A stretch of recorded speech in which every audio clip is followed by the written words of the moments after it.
Hello? Hello.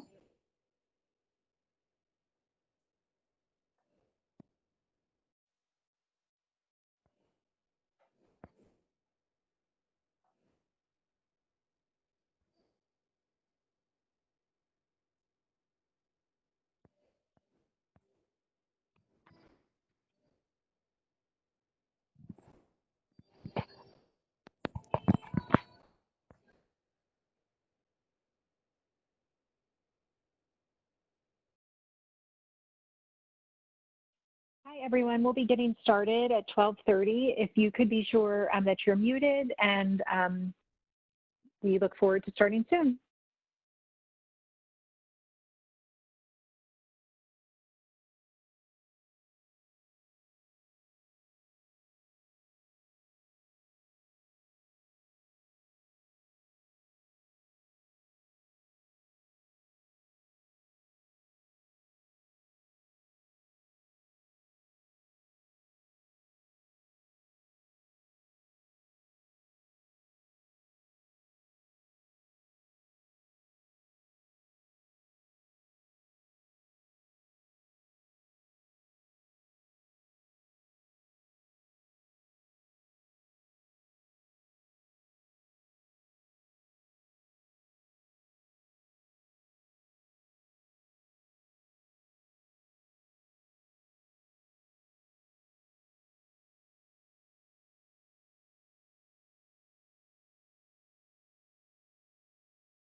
Welcome to everyone who is signing in. We'll get started at 12:30. A reminder that we're going to be using the chat feature as we're expecting a number of folks to be participating today. Feel free to open the chat now. You'll see it by hovering on the bottom of your screen. It looks like a speech bubble. And if you want, feel free to introduce yourself to the group. You can introduce yourself using your name and your practice location as a way to get to know each other, since we have too large of a group to introduce each other verbally.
All right, so we're excited to have Dr. Kronsberg with us today from Johns Hopkins, and he is a member of the Maryland BHIPP team. So for those of you who have been with us over the last few resilience breaks, you know that we've been, if everybody could be sure to mute their lines, please. So for those of you who have been with us, you know we've been doing a series of resilience breaks, and we're excited today to be talking about managing burnout and promoting resilience. I will just briefly talk about the Maryland BHIPP program, and then I'll turn things over to Dr. Kronsberg. Hal, do you mind advancing the slide for me, please? So just as a quick refresher or an overview, if you're new to joining the series or hearing about the BHIPP program, we are Maryland BHIPP, the Behavioral Health Integration and Pediatric Primary Care Program, and I'm Kelly Coble, the Program Director. We offer free support to pediatric primary care providers, and that can look like a number of things. Telephone consultation, which is a lot like a curbside consult. It's Monday through Friday, 9 to 5. Our phone service is available, and pediatric primary care providers can call in, talk with our behavioral health consultant, to get general feedback or support around things like screening or brief intervention in the office, or they can get information or give information about a case they're seeing and then get connected with one of our child and adolescent psychiatrists or other child and adolescent behavioral health specialists on the team to talk about things like infant mental health or trauma or psychosocial needs. We also offer support around resources and referrals in any community across the state. So for pediatric primary care providers who might want to connect families with resources or services if they feel like it's beyond the scope of what care they provide in their office, we also help with that. We provide training and education like what we're doing today, as well as talks maybe at grand rounds or full CME events like half-day or day-long trainings, and anything really that would be of benefit to a pediatric primary care provider and their staff. We provide co-located services into pediatric primary care offices in partnership with 2 schools of social work. These are regionally specific offerings, so on the Eastern Shore in partnership with Salisbury University, and then we're really excited that we're launching in this coming academic year a regionally specific set of co-located services in Baltimore City in partnership with Morgan State University. And then just a few months ago, we launched Project Echo. So this is a special training and education model that was developed at the University of New Mexico, and we've been providing that across the state. And then we are about to launch direct telepsychiatry and telecounseling services. So that'll be off the ground probably in 4 to 6 weeks, and also virtual care coordination services. So Hal, I'll turn it over to you to take it away. Thank you so much, Kelly. I appreciate that. Can you guys hear me okay? Can somebody in the chat window just say yes if they can hear me? Awesome. All right, so I'm going to close the chat window just because I can't really see anything when it's up, and go ahead and get started. So just briefly, I'm Hal Kronsberg. I'm over at Johns Hopkins. I've worked for a couple of different community-based programs, and some disclosures. I am one of BHIPP's Project Echo facilitators, and I'm actually going to talk a little bit about Project Echo. I got no financial conflict of interest, though. So a couple of objectives for today. So the goals are going to be to talk about different factors that contribute to burnout and identify some community and interpersonal strategies that we can use to combat burnout. Also some things that we can kind of do intrapersonally, and hopefully have a discussion about some strategies that we've been using on our own to try to bolster our resilience during this really difficult time. So I want to start with a definition of burnout, and I actually think it's kind of useful to really conceptualize it as something that's not just kind of feeling crappy due to work. It's actually a very kind of clear, distinct phenomenon. It was first described by a psychiatrist, Herbert Freudenberger, who was working really closely with a lot of aid workers in New York City at the time. He defined it as a state of mental and physical exhaustion caused by one's professional life, and he was very careful to make it distinct from something like depression or another psychiatric illness. And basically, what I found really useful about his early observations is that he described burnout as actually being caused by social conditions. And I can't, with the chat window, I'll try to move it. In particular, striving to reach some unrealistic expectations, either imposed by ourselves or by the values of society, and really seeing it as a function of the conditions in which we are working. It ultimately would be defined a little bit more carefully, and in some ways almost like clinically, by Christina Maslach, who's done like a huge amount of research on it. And she described burnout as being a function of 3 different kind of distinct entities. It's emotional exhaustion, reduced personal accomplishment, and also depersonalization. And pretty much all of the research on burnout uses this model. I want to talk about each of the 3 different parts of it, though. So emotional exhaustion is basically preceded by high levels of really emotional arousal, where we're feeling our feelings really intensely, whether it's positive feelings or negative feelings. And basically it's defined as feeling emotionally overextended and when we're sort of out of our own emotional resources. And that leads to irritability, difficulty sleeping, concentration problems as well. And, you know, there are a lot of physical manifestations of this emotional exhaustion over time. Thinking about how the COVID crisis can contribute to emotional exhaustion, there's this nice diagram that's put out by George Everly, who's a psychologist at Hopkins who does a lot of work in disasters. And he describes at the beginning of a natural disaster, like something like the COVID crisis, there is this huge kind of emotional surge and almost like an emotional high where we feel really motivated and energized. And, speaking for myself, I was staying up late at night, writing protocols, figuring out how to move everything to telemedicine, writing all of these emails that I would send that no one was reading. But I had this huge amount of energy and was really, really working.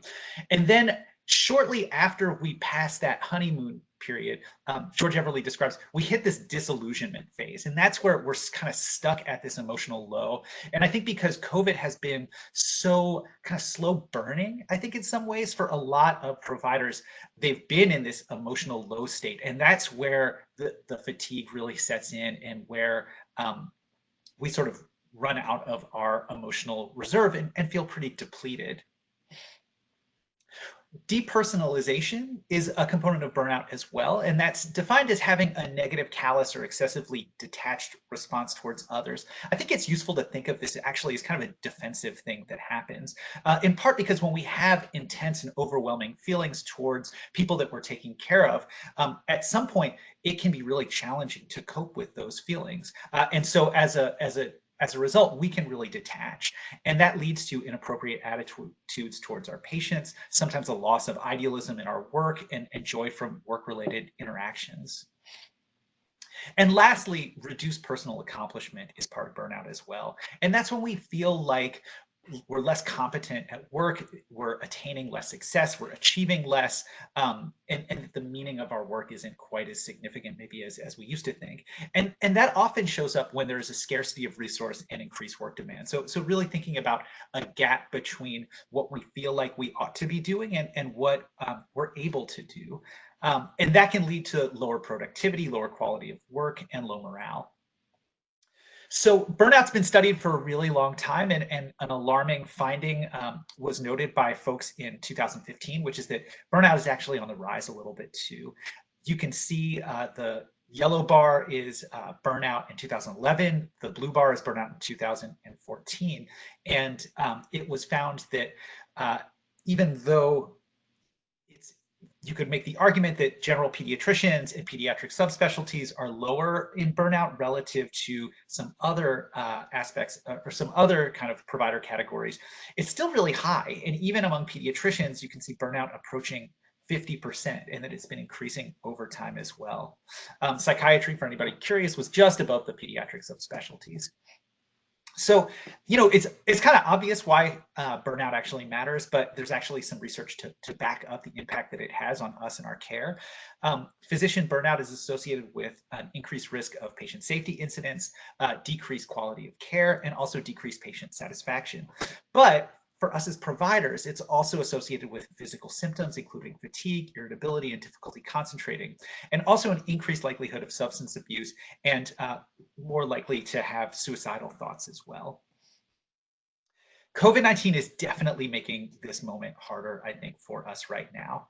And in part because many of us as providers have experienced pretty significant disruptions in our own daily life. And that can be new financial concerns, whether it's related to drop in patient volumes or incomes. A lot of different care systems are cutting salaries, and these all take a significant toll on us. And also, we lose some things too. Many of us have lost childcare, and we have added responsibilities, and it makes our days just much harder to manage. Also, we've lost a lot of our personal and professional social supports as well. And I'm sure everyone can, I would love to see actually a study on the increase in the number of policy related emails that people get each day related to COVID. A lot of times it feels like policies can be over responsive or under responsive, and there's something new that happens every week. So we really experience a lot of change fatigue. And finally, as if it's not enough to worry about the impact of COVID on us right now, it's really easy to have anticipatory anxiety as well. And in particular, thinking about how long can we sustain this pace of the merging of our work and home lives, and also worry about the second wave that seems like it may be on the horizon sometime in the fall as well. And finally, I do really want to highlight an additional aspect of this moment that I think is really hard, which is moral injury. And that's defined as knowing what care our patients need, but being unable to provide it due to constraints that are beyond our control. So for example, many times we may be seeing patients and families who are overwhelmed by financial and social stressors, and that is a major part of their challenges in their lives at this moment. And yet, it's not something that we're really able to make much impact with. And sort of similarly, working with a particular subpopulation that's especially impacted by the COVID crisis due to working or other social conditions can really be challenging for us. And then finally, having spoken to a bunch of folks that are actually working directly on medical floors that are taking care of COVID patients, I think it's a real challenge as well for folks who are seeing medically ill people who are not able to have the social support from their family that they typically would, and knowing that that would be typically a huge part of their recovery. So I want to talk about what helps, and there's actually a lot that can be done to combat burnout. But before I go there's a quote that I really wanted to share that was in an editorial that was recently published in the Journal of Pediatrics by Amy Hutro. It's a little long, so bear with me. But basically it says, a shift in addressing the root causes of clinician distress is truly necessary. Focusing on burnout suggests that the healthcare provider has the problem and that the locus of intervention should be at the provider level. The implication is that healthcare providers who experience burnout, which is over half of us, are not mindful enough or not resilient enough. It may seem insulting to many healthcare providers to be told that their distress is their weakness and that their symptoms can be adequately addressed with meditation or mindfulness. The reason that I feel that that quote is really important is I have found that when burnout interventions or burnout is discussed by members of our institution, in some cases, people at the very top, it can almost feel like burnout is framed as some sort of a moral failing. Like if we were just more resilient, this wouldn't be a problem. But the reality is there is a mismatch between the demands of the moment and what it is that many of us are actually capable of providing. And that's sort of the fuel that I think really drives a lot of the burnout that we're seeing. So the other sort of evidence for that perspective is there have been a lot of studies on the impact of burnout and the interventions to reduce it. And actually, as it turns out, the most effective burnout reduction interventions happen at the organizational level. So that's making changes to working conditions. And when the institution steps in and say, we're going to do something here. However, I do want to be really clear that there is a lot of things that we can do personally to reduce burnout as well. And that's what I really want to focus on for this portion of the talk.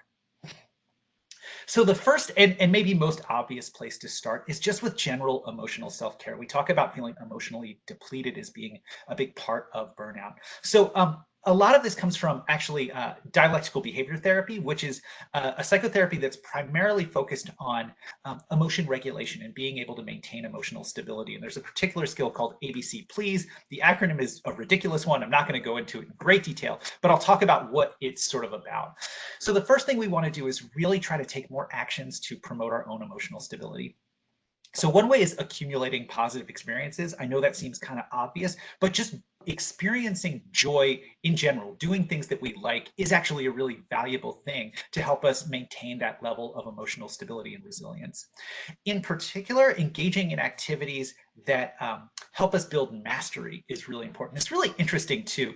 Just to describe something that I noticed is shortly after the COVID crisis, just about everybody that I know started learning how to bake bread. And they were just sending these pictures around of these like beautiful loaves that they were baking. And at first I was like, what is going on? And then it became really apparent. This happens to be the mastery project that people have engaged in. And there was a lot of pride associated with it. And it helps give people a sense of control and also a sense that they can grow during this time where they feel otherwise kind of trapped.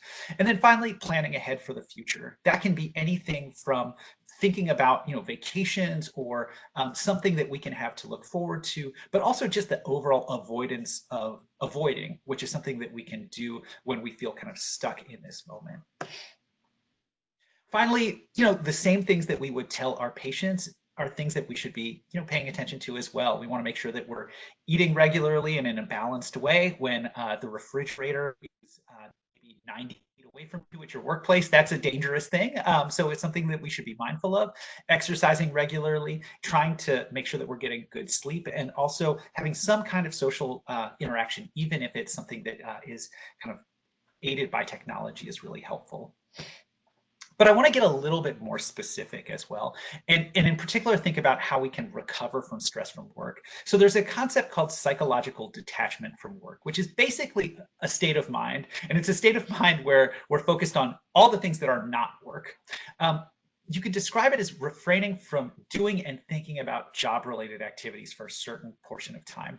And I do want to draw a distinction between that and having just a detached attitude towards work. Detachment is not the same as apathy. There are lots of benefits that are associated with it. People show higher levels of psychological well-being. They're less exhausted emotionally, they sleep better, their job performance is better, and there's a decreased need for recovery time when people are able to actually have some real psychological detachment from work. The problem is this is really hard right now, and as someone who has a 10-month-old that is probably just 2 rooms over, you know, the line between work and home is really blurred right now for a lot of people. And so one of the things that we can do to support detaching from work is to shore up those boundaries. So one thing that we can do is establish hard and fast no email time. Another thing we can do is try to work in a workspace that's physically separated from other places in the house. Just a comment right now, you guys can probably see a pretty Spartan, sad looking room right now. It's in the basement, it's kind of far away from everything else. The only thing that we try to do in this tiny little space is work. And creating that physical separation, I think, can be really helpful. Other things that can help is spending time in restorative environments. Those are described as natural settings, so getting a chance to hike, going to parks, or spending any time in comfortable or familiar settings is something that can help us restore ourselves. And then finally, during that off work time, finding meaningful activities is really valuable too. That can be anything like volunteer work, again, mastery building activities. And one thing I would add, in reading a lot of testimonials about how people have managed to weather this storm, engaging in faith-based activities for people of faith, I think can be really valuable. So we talked a little bit about helping us be more resilient when we're away from work. I also want to talk a little bit about how we can manage things at work as well. And in particular, a program that was developed by University of Minnesota just recently, specifically in response to COVID-19, that was adapted from the US military, who had used this sort of protocol for reducing PTSD and other negative outcomes related to trauma. And that's something called Battle Buddies. And the idea is that for soldiers, for mental health care workers, for healthcare workers, many different people, there is sort of a stigma that people may have for reaching out for help. And so to kind of help make sure that people are kind of keeping tabs on one another and staying connected, there's this peer-centered intervention, and I'll describe it a little bit more. So basically, if we imagine having a battle buddy, it's a clinician that's at a similar level of practice responsibility and experience as us. Battle buddies are not therapists, and I can't really emphasize that enough, but they are there to listen, validate, and provide feedback. There are clear parameters as well about checking in, and that's established from the outset. So it could be connecting 2 or 3 times a week. It could be a short call. It could be a Zoom meeting. And really, you're just seeing how your buddy is taking care of him or herself. You can see on the right, this is from University of Minnesota, hence the font, the sample questions for your check-in, asking people really about just how they're managing, and if necessary, helping to connect somebody to either other people within a division or workplace, or making a recommendation, maybe this is something that might be worth talking to a professional about. And so along those lines, as I said, a battle buddy is not really meant to be a therapist, but there are times that I think it is important to consider seeking professional help. In particular, anytime there are thoughts of suicide, when there's an increase in substance abuse or alcohol consumption, frequent recurrent nightmares, and when our concentration is so impaired that it puts our patients at risk, I think that's when it's really worth reaching out to others, or reaching out for professional help rather. There's also some value in reaching out, I think, to a broader professional community. This idea of connectedness, I think, is really helpful in helping us to be more resilient and also combating burnout. One example of that is Project Echo, and I am just going to, shamelessly plug it a little bit. So what it is, it's a virtual learning community for primary care providers who care for kids and adolescents that's centered around education and child mental health. There are a billion different Project Echoes that exist, but this is one that we do specifically at BHIPP. and basically it's centered around these interactive case discussions, and that's the major component of learning. It's not just tuning in for a one-way lecture, which is kind of similar in some ways to what we're doing now, but there will be a discussion at the end. And it's actually been studied, what happens with folks that are engaged in Project Echo for the entire time. And actually it turns out for the folks that completed the course, there were higher levels of self-efficacy and competence in treating mental health problems, and a reduction of professional isolation as well. So you can see how, if we have a sense of community, it can help combat some of the depersonalization that we might feel. And then similarly, when we feel more competent and capable of treating things, that can enhance our sense of personal accomplishment as well. The link at the bottom is, I don't know how you, I'm assuming these slides will be available somewhere, or you can write it down, or someone maybe can put it in the chat box. Oh, I think Jamie did, to learn more about BHIPP's Echo Clinic. So I am going to talk about mindfulness, and I imagine that just about everyone has heard about mindfulness. You've heard it from a million people, and I apologize for being the million and first, but I do think this is actually a really, really critical thing we can do to combat burnout. So just a quick word about mindfulness. A lot of times mindfulness and meditation are almost used interchangeably, but actually I think it's really important to make the distinction between the two. And so I'll use a definition of mindfulness. So the goal of mindfulness is to maintain awareness moment by moment, disengaging oneself from strong attachment to beliefs, thoughts, or emotions, thereby developing a greater sense of emotional balance and well-being. Essentially, mindfulness is really, it's a state of mind, and it's all about being able to stay present in the moment and be focused on what's going on around you. And I like the cartoon that's there. You can see that the dog is engaging in that walk in a very mindful way, just seeing the world as it is, as opposed to having all of these intrusive thoughts about other things. So meditation isn't mindfulness, but engaging in meditative practices is one way to help us cultivate our ability to be mindful. And mindfulness has been studied all sorts of different ways. And it's been shown to reduce psychological distress, increase empathy, decrease burnout. There are tons and tons and tons of different positive benefits associated with it.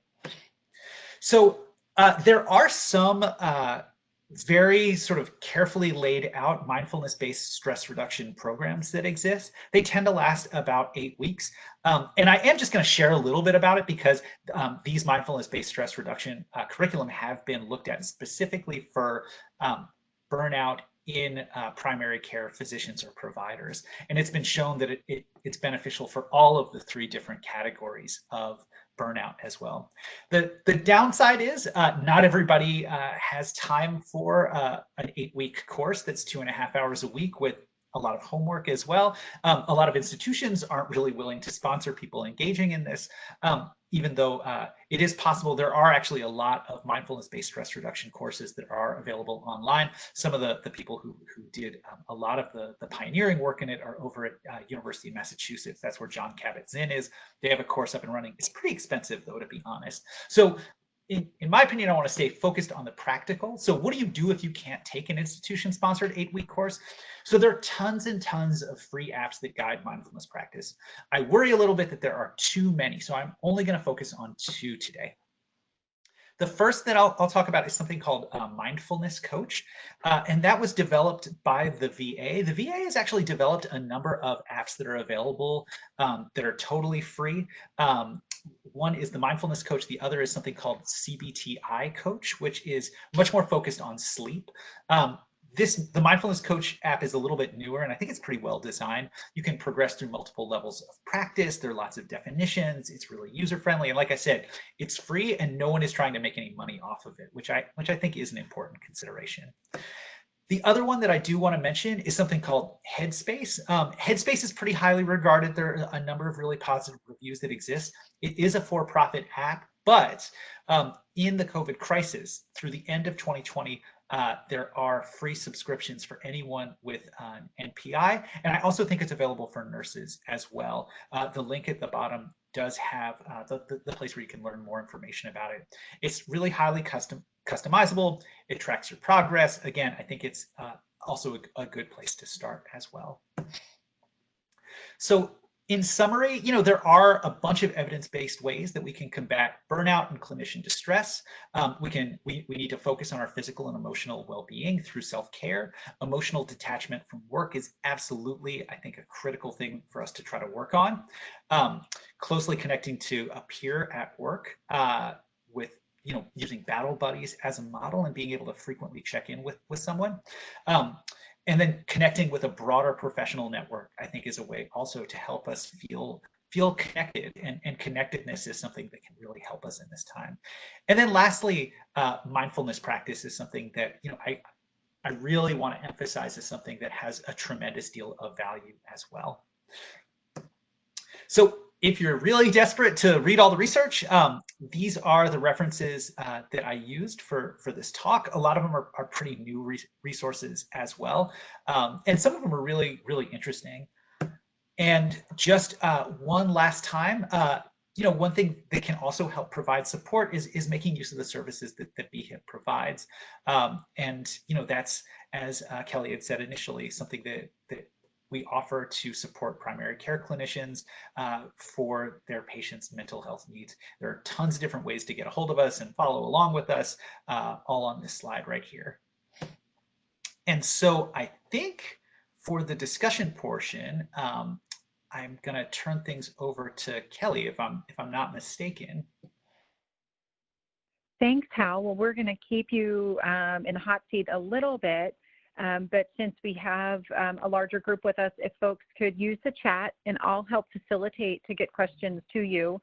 But please use the chat. If folks have general questions, go ahead and enter them there. But it looks like, Hal, thank you. I appreciate that you've added these to the slides. If folks have responses, also use the chat. If anyone would like to share, what have you been able to do to combat burnout during the COVID crisis? I think that's something we all could benefit learning from, and probably sharing with our colleagues, and certainly incorporating ourselves.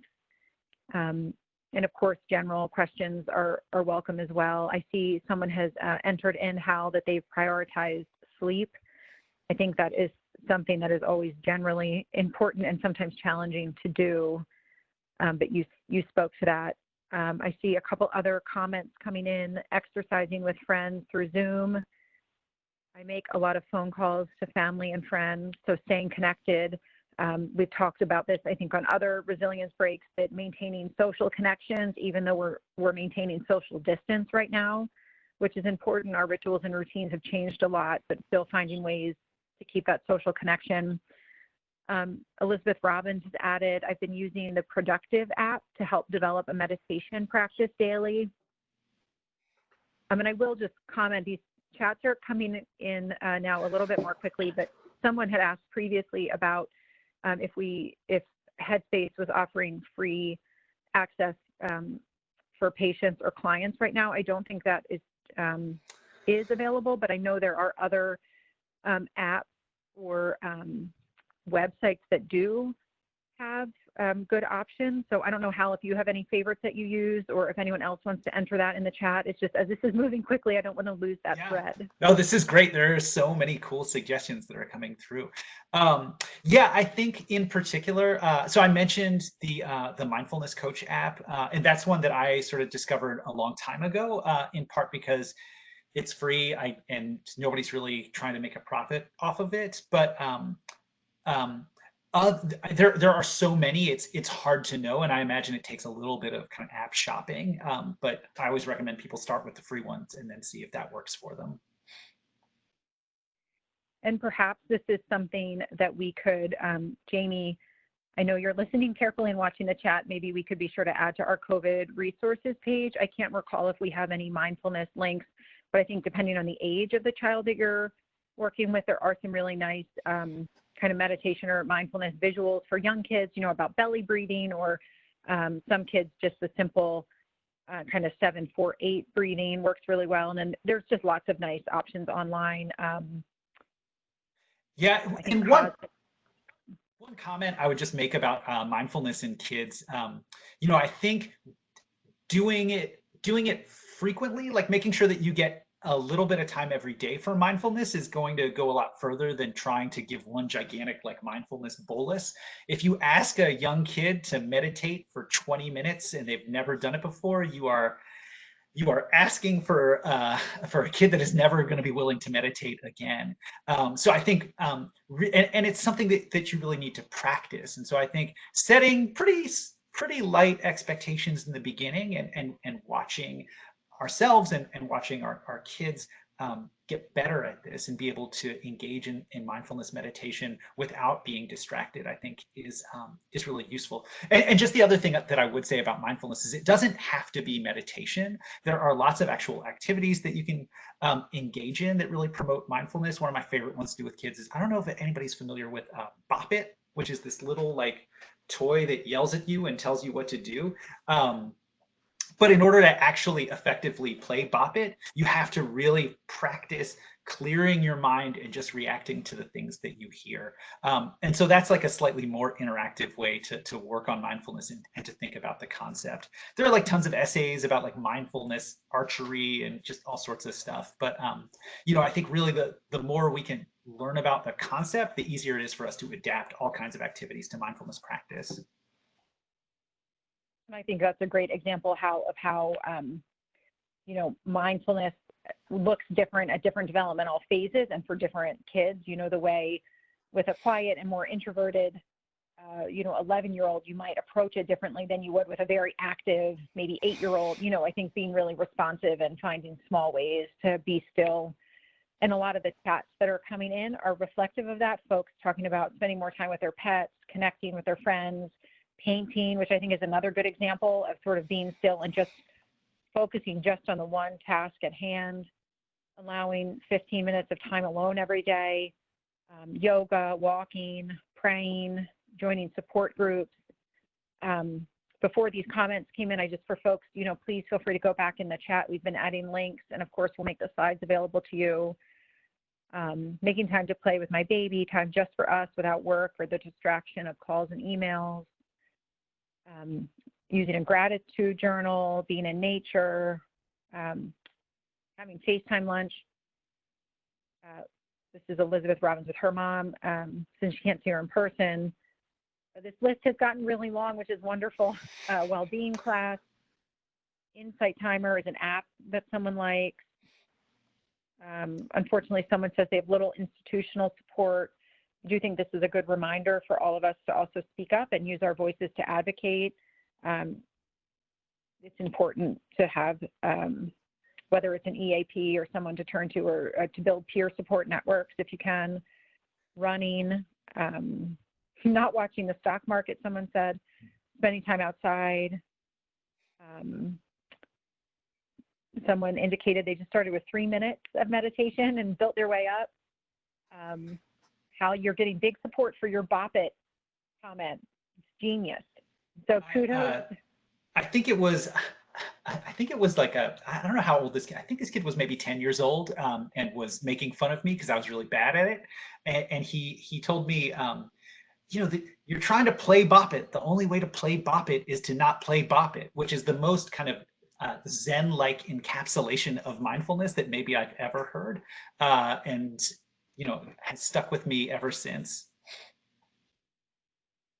That's great. Well, these have been great, great suggestions, and hopefully we can all learn something from the suggestions and maybe take one or two of them and try them as we move through the rest of our day and week. Adult coloring, a good book, a glass of wine. Oh, this one even has a rhyme. A good book and a glass of wine can be mighty fine. So that was a great one. So maybe we'll take it on to the next discussion question. What strategies have you used to promote your own psychological distancing from work? And a late entry here, nature is better than anxiety medication. There were, several comments about the importance of getting out in nature. We certainly had good weather for that the last week or so.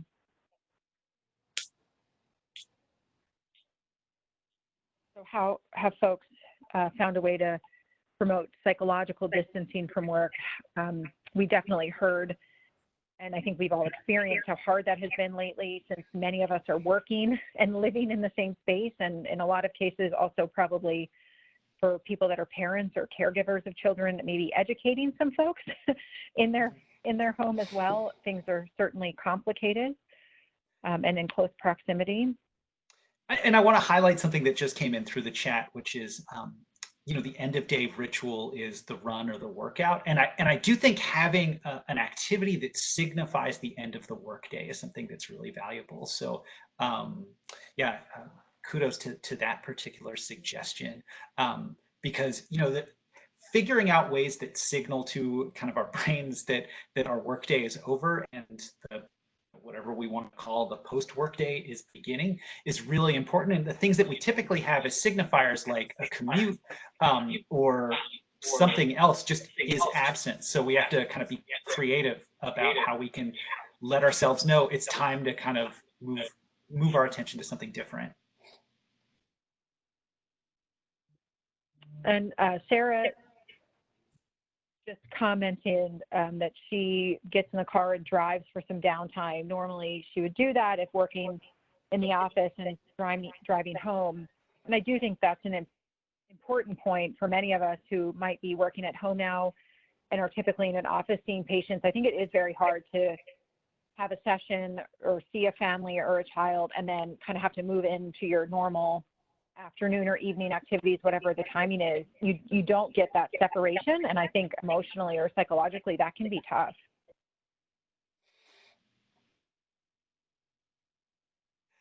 I think also even the way that we dress can kind of signal that blurring between home and work. There are many people that I know whose sort of work outfit in the wake of the COVID crisis has been a work shirt and a pair of sweatpants underneath that, and which is representative of the fact that we're kind of trying to do two different things at once. And I do think there is some value in trying to, even if it requires a little bit more effort, help us kind of distinguish between when we're sort of in work mode and when we're in home mode.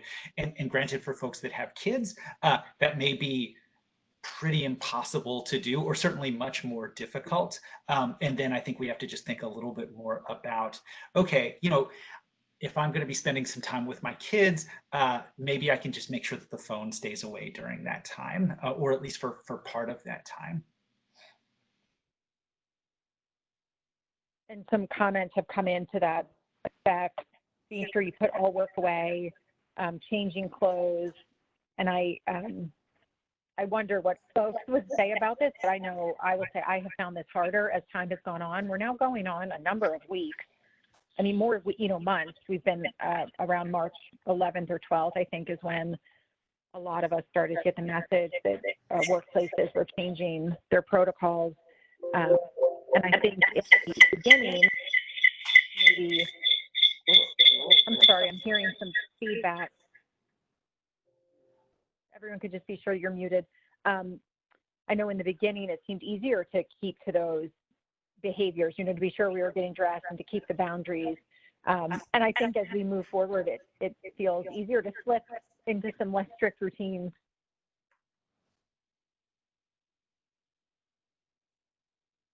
A suggestion has come in, or a comment from Elizabeth Robbins. She says she still works at the office, but on the way home pulls over into a church parking lot, listens to some calming music to kind of recenter before finishing her drive home. Another comment about relaxing music and audiobooks, which is a nice, I think, distraction. And Elizabeth also punctuated that it's been 11 weeks.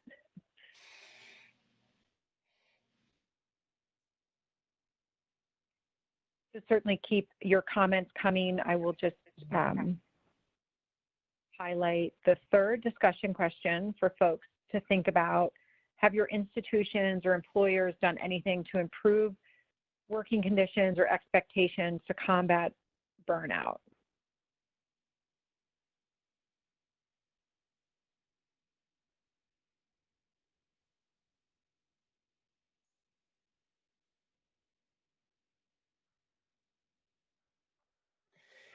I think both the silence and the chat had been just kind of streaming and streaming and streaming until we hit that question. Um, and I guess for folks that don't have really anything to say, I wonder if people have ideas about how can we try to push our institutions to actually try to make some changes. I will just mention that Tammy has commented that it looks like they have Wellness Wednesday where staff can participate in, oh, now the chat's popping in, exercise, yoga, and art. And Lindsay added that she started a weekly virtual happy hour with her staff. Elizabeth said their hospital has not. Her work group is trying to have virtual potlucks by exchanging recipes and then trying them out and giving feedback the next work week. That's a fun idea. And then Deborah, the comment, let's see if I have this right. Unsure at this time as we have been, maybe there's a little more to the comment, Deborah, if you want to chat back in. Rachel added, we dedicate a time each week to chat and check in with each other without discussing work. It's a coffee chat Friday. Danielle says they have a weekly social work meeting that's informal and open for sharing. Helen says they have a lot of wellness activities through their benefits department and community resource connections as well. Some exercise staff meetings, Deborah added, and there's some game playing. Yeah, Lindsay's saying she loves that potluck idea. I actually do too. I might steal that for our group. I think that's a fun idea. Jennifer says as the head of her practice, she's looking for ideas in this area. Tries to talk to each of her workers at least once a week and have scheduled an outdoor distance lunch at a local park for next week. Some Zumba activities and happy hours on Zoom are going on and a coffee chat. So it looks like that's happening in some places. So those are some ideas. It sounds like folks are finding creative ways to connect with their team and try to keep people engaged and supported. I will just mention while I'm chatting that we have been trying to find creative ways to support our folks as well, doing some of these things, virtual lunches, coffee chats, finding some ways to just check in individually to encourage people to take time off. I think, Hal, as you described in the beginning, that people spent a lot of time feeling this kind of frenzy to need to figure this out and write protocols, and everybody just kind of working so hard. And I think we, by nature, folks that are, physicians and providers often forget to take care of themselves. So we've been also really trying to encourage people to just take time off, to think about how they might want to use their time, whether it's to go hiking or to just be at home. So just to remind people to do that, because I think we are just thinking we need to be at home now and we're distancing. But so we've been trying to meet kind of individually and in small groups with our supervisees to remind people to do that and think about what that would look like for them. And then to think of these ways that are suggested here, how to kind of continue the camaraderie within the team. Some more comments are coming in, monthly challenges like yoga, meditation, and exercise challenges, icebreaker questions on Zoom calls where everyone answers ahead of time and has to guess who answered the question. So sounds like some kind of team building activities.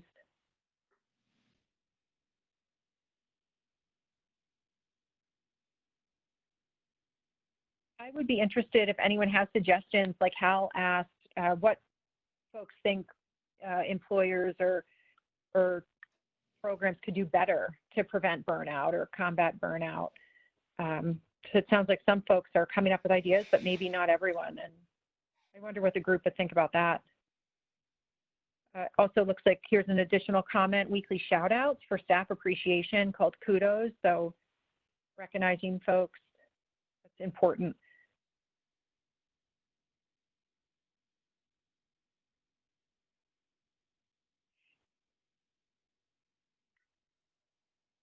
I know I had mentioned sort of low sense of efficacy and effectiveness at work is a big part of burnout. So I do think those sorts of things like making sure that people are being recognized for the work that they're doing is something that's really valuable. And so things like weekly shout outs is a great idea. And I wish it was something that was used more broadly across institutions. And I'm just laughing because I saw pay raise was added there, and that would absolutely be wonderful. And somebody did add that Lindsay said her admin sent out personal cards to each of them during Teacher Appreciation Week. Yes, the pay raise comment as a suggestion. Making sure if you have multiple shifts that freebies and giveaways are distributed equally as a suggestion. Supervisors, a comment that supervisors are burned out too. So need ideas from the top. Providing mental health days or half days. Meeting free days.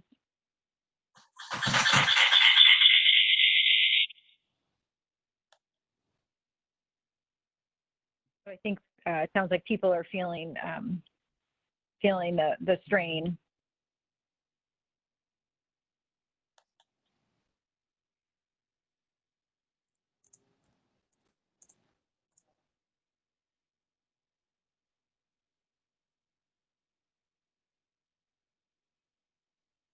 Are there any general questions as we are kind of moving towards the end of our time from any of the content or the discussion that we've had so far, or general feedback?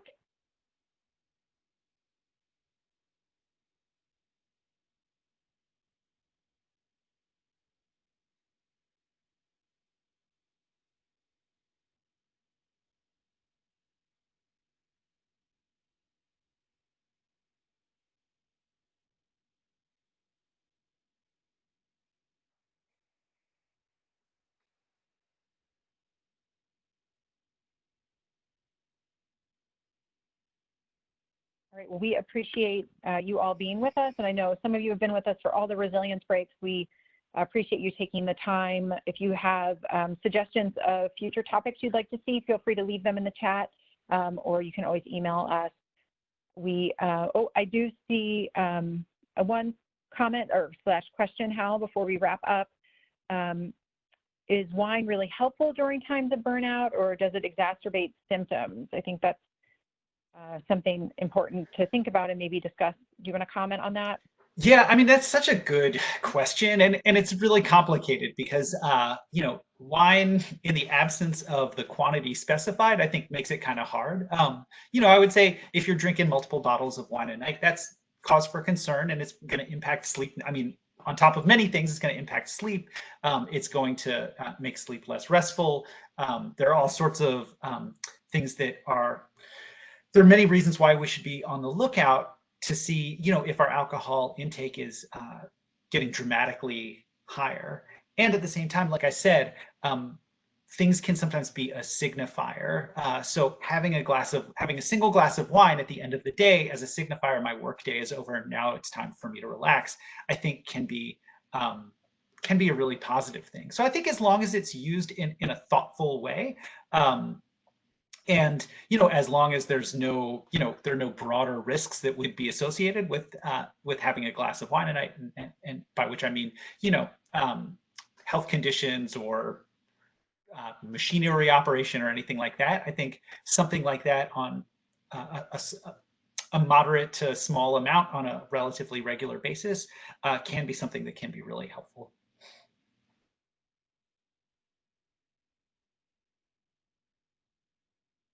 And I see a bunch of stuff in the chat, you know, being mindful of medication interactions, things like that. Absolutely. But I do think if it is a relatively riskless endeavor to have a glass of wine, I think having a glass of wine at the end of the day can actually be really helpful in helping us relax. And like I said, kind of signify, okay, this is the time that I get to kind of enjoy.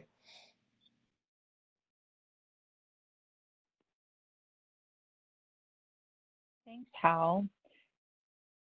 All right, well, it looks like I don't see any additional questions.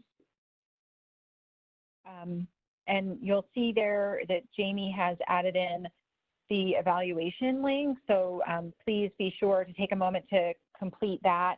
We appreciate, again, you taking the time to join us. Have a good afternoon. Thank you, guys. Thank you, Hal. Thank you.